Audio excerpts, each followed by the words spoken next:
মাঝি ভাই নৌকা চালায় আর দুরূদ পড়ে গুনগুনায়া। ওই নদীর মাঝে একটা মাছ মনোযোগ সহকারে ওই মাঝি ভাইয়ের দুরূদের আওয়াজ শুনতেছে।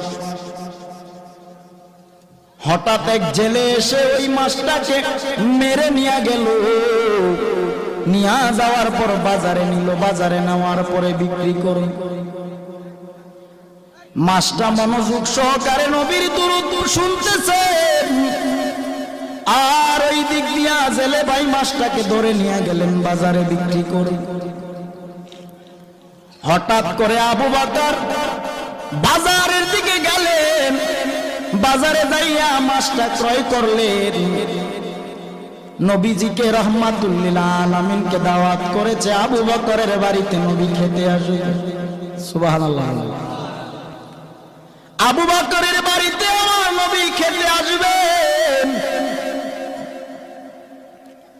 মাছটা কিনে বাড়ি নিয়ে বিবির কাছে বললেন, বিবি তুমি মাছটা সুন্দর করে রান্না করে তৈরি করে নাও, রাহমাতুল লিল আলামিন আজকে আমার বাড়িতে খেতে আসবে। বিবি মাছটাকে কেটে রান্না করার জন্য কড়াইয়ের মধ্যে যখন রাখলেন, পাতিলার মধ্যে যখন রাখলেন, চুলায় আগুন জ্বালায়। এরে বাবা, চুলার আগুন বারবার নিভে যায়।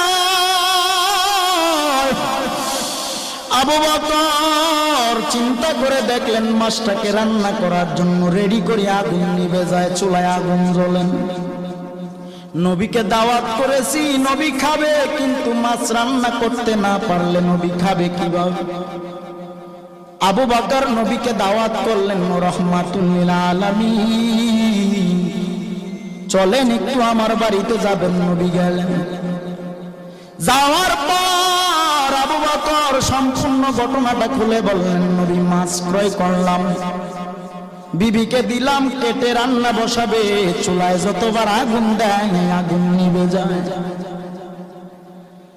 আল্লাহর নবী রাহমাতুল লিল আলামিন ডেকে বলেন, ও আবু বকর, দুনিয়ার আগুন কেন জাহান্নামের আগুন মাছটাকে পোড়াতে পারবে না?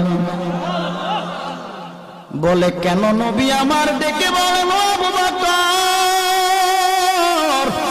মাঝি নদীর মধ্যে আমি নবী প্রেমে পাগল হয়ে দুরূদ শরীফ এই মাছটা মনোযোগ দিয়ে আমি নবী দুরূদের আওয়াজ শুনে